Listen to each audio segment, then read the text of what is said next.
Hello friends, welcome to your YouTube channel. This is your host Tarak B Patel and your YouTube channel Web Tutorials.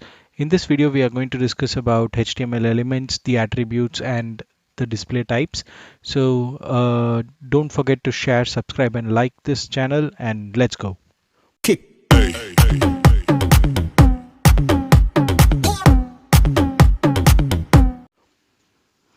So what we have seen earlier yesterday is in my previous video is how what is HTML, CSS and JavaScript and how you can link those three files together.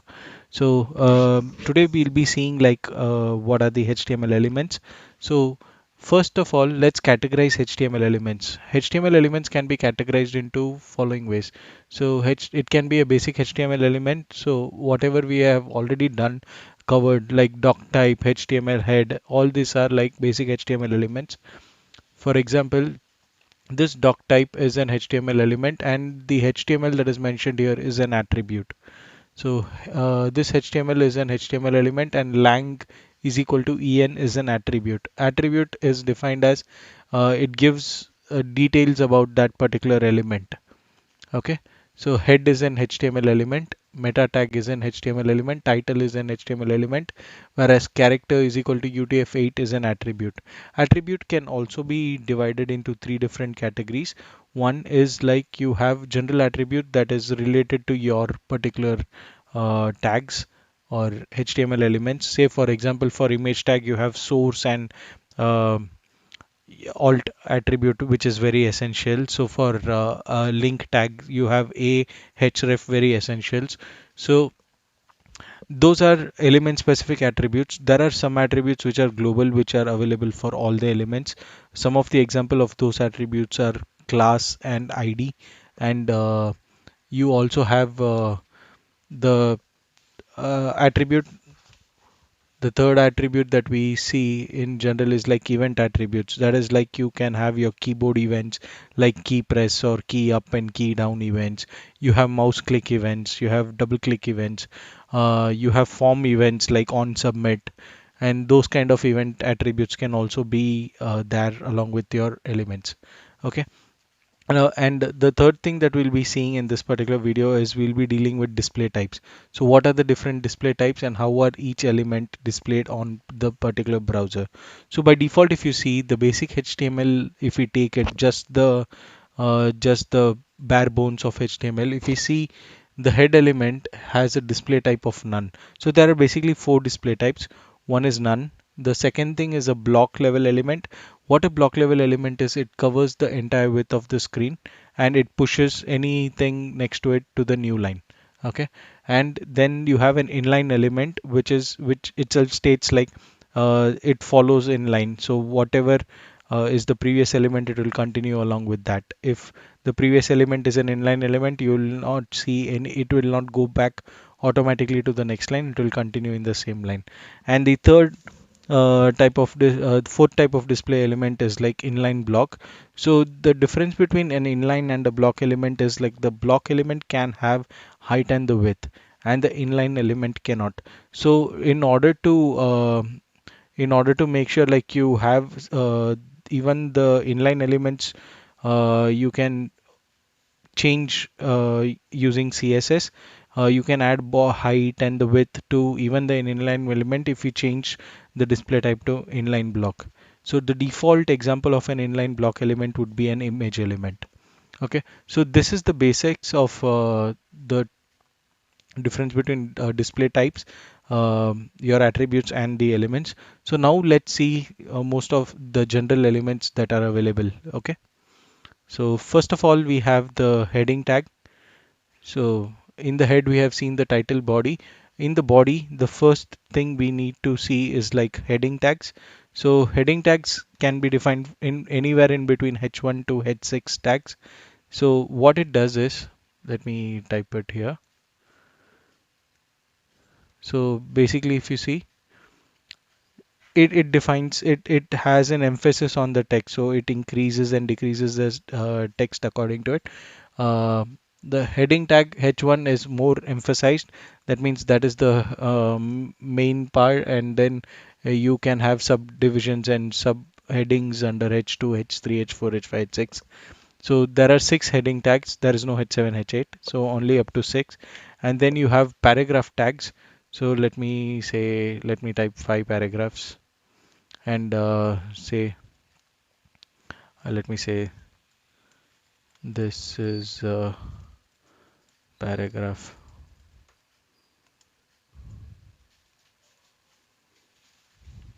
Yeah.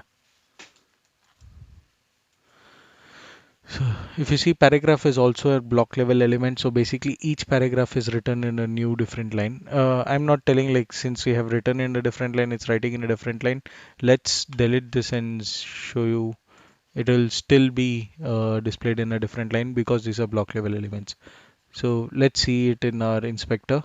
So if you see H1 tag, by default it has display block, and by default the body has a display block and a margin of 8 pixel. We haven't given 8 pixel margin to our body, but that is defined by the user agent style sheet or whichever browser you're using its default style sheet. So in order to override that, we can do is like we can add a CSS. Let's link our style sheet again. Control KQ. Yeah. Let's link our style sheet and let's comment this out. Control KC. So first thing we do is like let's reset whatever we have seen. So basically there are five different selectors in CSS we can do. So first is like global selector. You have a star. We have seen like there is a margin. So let's clear off the margin. There are three main properties that you need to reset to avoid any user agent conflicts. One is the margin, one is padding to be 0, and then one is border box sizing to be border box. So if you see now there is no space and there is no margin and padding in between elements. So from here we can take control over the entire styling aspect, and then we can do as what we require. And as we saw, like this is the first way of selecting. This is a global selector, and then another way of selecting any element is using an element's name. So directly you can give your element's name. Say you can give H1. For example, you are directly giving referring to an element name. For H1, let's say I want to have a color of brown. So if you see, the H1 color is selected to be brown. The other way of selecting is using classes. So using class name and ID. And also these are the ways you can select. So one is using global selector like star. You have elements, direct element name. You can use the class name, which you can define it in the document. Then you have an ID, and then you have pseudo selectors. So I'll get to those. What are those? So let's see a general thing. Let's have a p tag. Since we have many p tags, let me put p tag as we have five p tags. So let me put p tags color to be brown. Now let's change some of the p tags class. So let's have a class of say red. Why not? Let's keep this as green. So we have a good contrast and we can identify the difference. So let me take off the padding and the margin for now. That is just to show you how to override the default browser styling. So let's work with this now. So let's give some of the class. See, what is the difference between a class and ID is a class can be given to a group of elements that has similar properties, whereas ID should be given to only one element, which is a best practice and which should be followed. Because ID you can refer it in links if you give I'll show you that. So you can refer to any particular location using an ID, using an anchor tag. So it is absolutely essential that you have only one. There shouldn't be any duplicate in ID. So let's say I have the first p tag with a class name red and the ID name first. The second p tag, let me give it an inline style of, I'm giving an attribute of style with a color of say brown. Yeah. The third I'm giving a class name red, and the fourth one I'm leaving it as it is. It's a general p tag. Fifth one, let's say class name is equal to red again. Yeah. So we have 6 tags from which we have already defined one inline style to be brown, so which is showing in brown. Uh, then we have given a class. So how we have a class name red. So how do we refer that is by using a dot operator in front of the class name. So this refers as class name red. So let's see color. I'm giving red. Okay.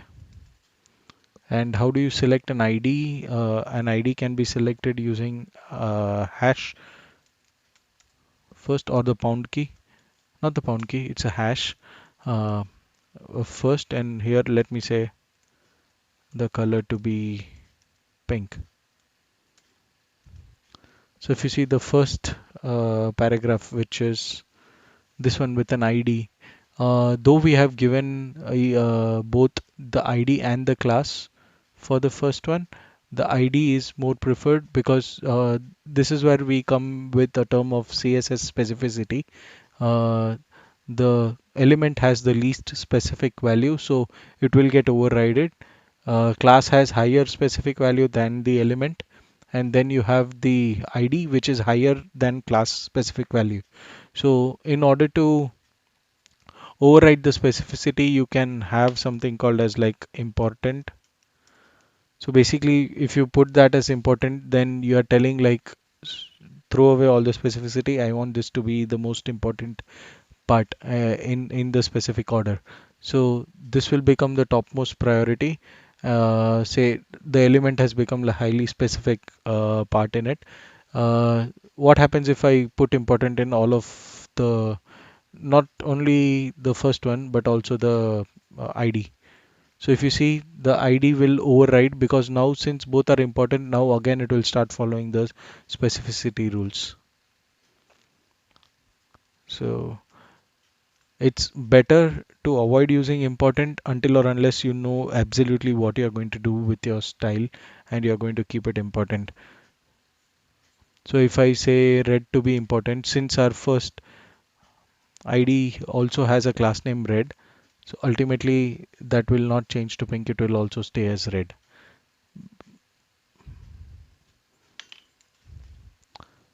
And by default, inline style sheet is highly preferred, but when it comes to importance, the inline style sheet can also be overwritten. Okay, so this is about CSS specificity, where we'll cover an entire, uh, we'll have an entire video on this particular topic.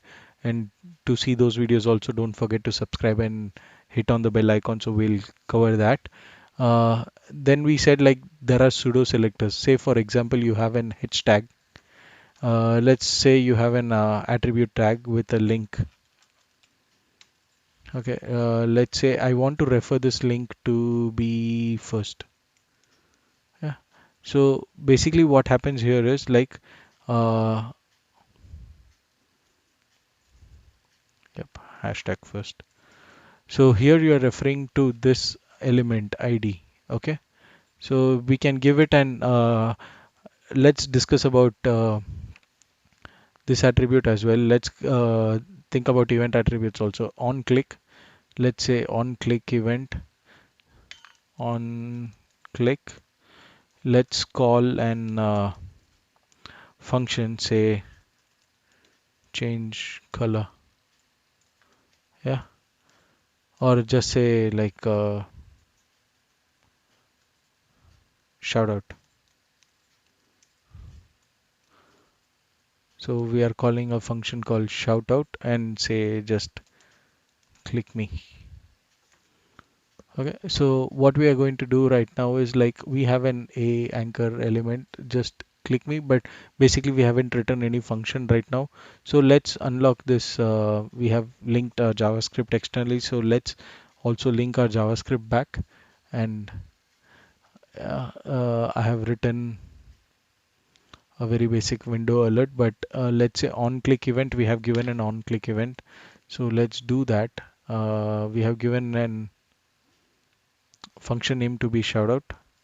So let's say let's write a function name let, we are not going to change the function. So constant shout out is equal to, let's say, a function open window dot alert.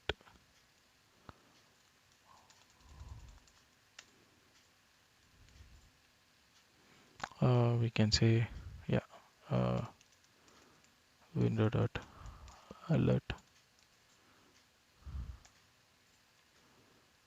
you clicked and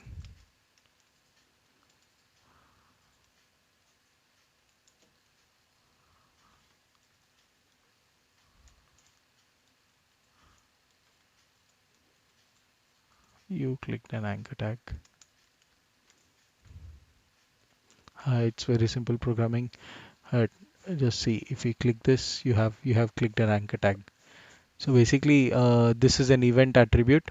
So basically, when an event occurs, this attribute is called out. So this is an example of an event attribute. The class and the ID is an example of an global attribute. And then you have href, which is specific to a, and script src. Src is required for a script. It's an absolute and essential. So that's an example of just an attribute type. Okay, so what happens is, like, even say I'm reducing the size of the document just to push it up. I want to if I just click on this, it will take me to the first paragraph. So once I do this, so it has taken me back to the first paragraph. So that's the use of the ID first, and that you can call using an anchor tag, and that's why you shouldn't repeat your ID to any other element, and it should have only one ID element in your entire document. Okay, so with this, these are the basic HTML elements. Now let's go to other HTML elements, and once we see all these HTML elements, they are of different types. We'll wrap up this video. So formatting elements. Formatting elements are something which are also inline elements. Formatting elements. Let's do this. Let's write a new paragraph with random text. Uh, lorem. I need 10 times, not 10 times, I could say lorem 10, lorem 50. So basically 50 words of lorem text. So basically I want to, there are different inline elements. So one of them is like bold. So you can put a B wrapper around. So basically I'm putting this inside the P tag. But if you see, the ipsum in here is like bold, and then there is another thing like strong. Strong tag. There is a strong tag. It both does the same thing but has a different purpose. I'll explain you. So by closing the strong tag, you have sit emit to be strong, which also does the same thing. Let's change the font size. Let's change P's font size to be 2 rems, which is now pretty much in change it. So we have different metrics too. We'll get to that also in our CSS course. So, so the difference between B and the strong is, though both are bold, but when you have a screen reader on, and when the reader reads to you, the bold is the first B bold is not emphasized in any particular way, but whereas the strong is like strongly told, like you will know the difference when this reader reads it to you. Then you have an italic or an I tab. So what italic does is basically italicizes. The same thing with italic, you also have an option called emphasis. So if you see this, this has been italicized. Uh, you have another thing called emphasis. Let me put this as an emphasis. Okay.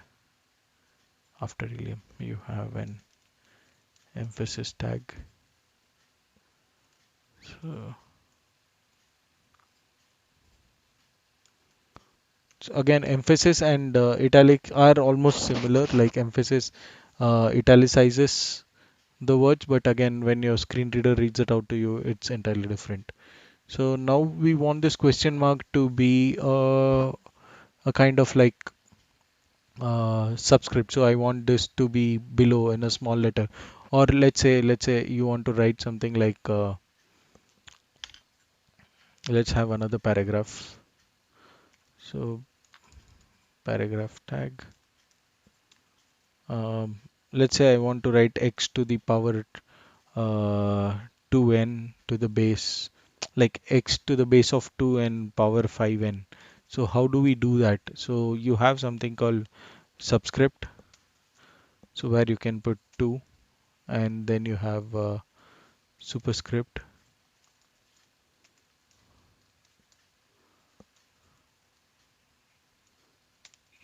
Superscript where you can put 5n. So if you see this, this is how you write mathematical formulas.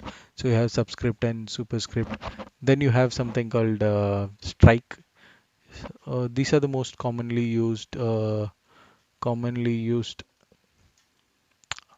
inline formatting elements.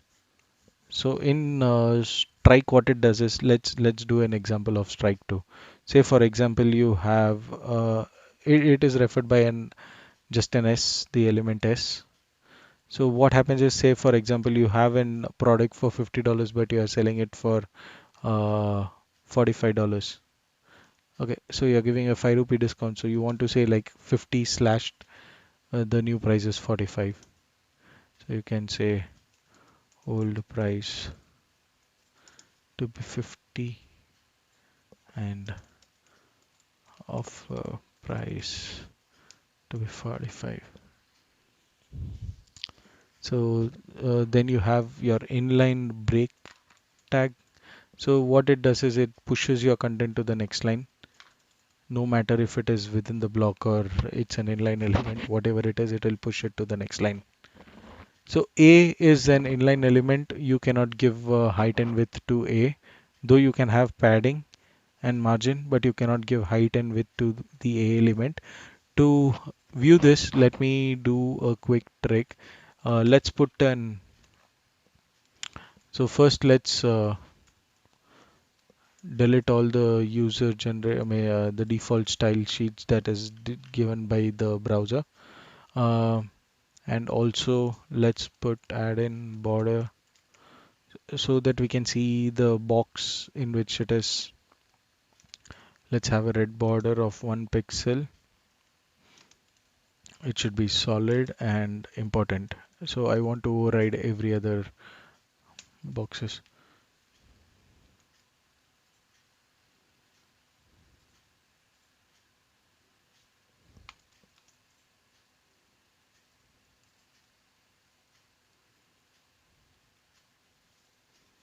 Mhm. Oh, I haven't saved the style sheet.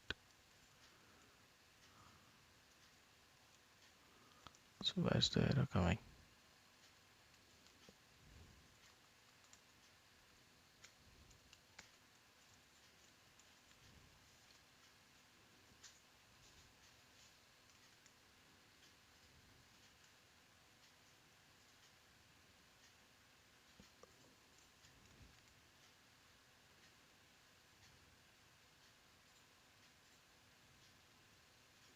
Oh, it's not import. There's nothing like import.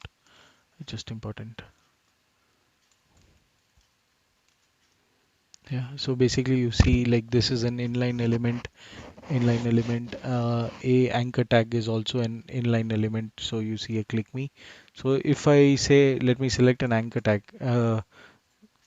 If I select an anchor tag and say like give me a height of 20 pixel,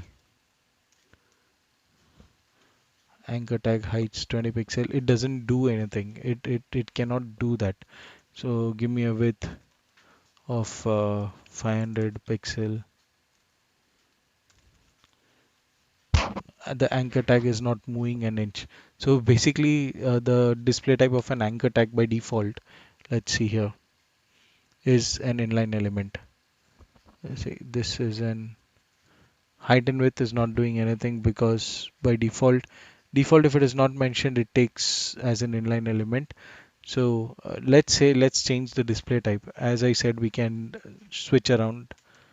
So let's say display type to be inline block.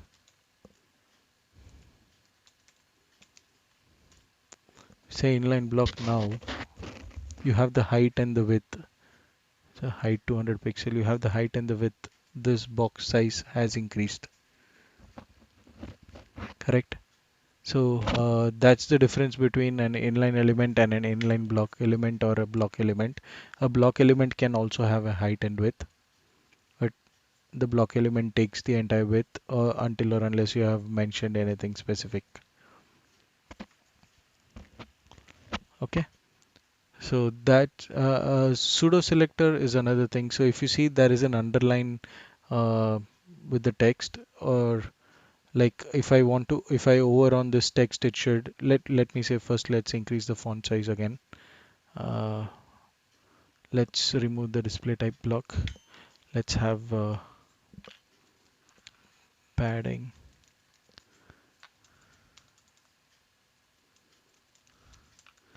to be 10 pixel. Padding is valid, but it goes outside, so you have margin in pixel. Display type, let's have it as a block.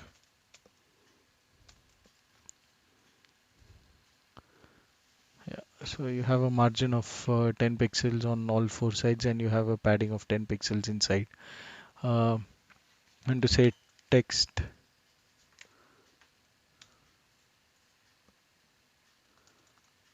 text decoration, you want it to be none, and font size, say you want 1.5 rems, lesser than P but more than B. Uh, Now let's go to pseudo elements. What is pseudo elements is like you have hover, so nth of child type, hover. These are the most important pseudo elements, like nth last of type and nth of type, uh, nth child of. Those three elements are very important, but even this element is also important. So if we hover, I want the color to change it to say it's mm, not the color, let's say the background change to black, and color change to white, just as, let's see. So this is what happens. So if you hover on the element, so this is a pseudo selector. So as we saw, there is an element, there is a class selector, there is an ID selector, there is a pseudo selector, and there is a global selector. So other pseudo selector which are very generic is like the root. It can select either your HTML document or um, whatever doc type you have defined as. So that's the root. That's also a pseudo element. So so we have seen different selectors. We have seen the display types. We have seen uh, the attributes, and for other elements and the list of all these elements, I would recommend you can go and visit W3 Schools tags. So you'll have lots of HTML by category. I'll put in the link in here.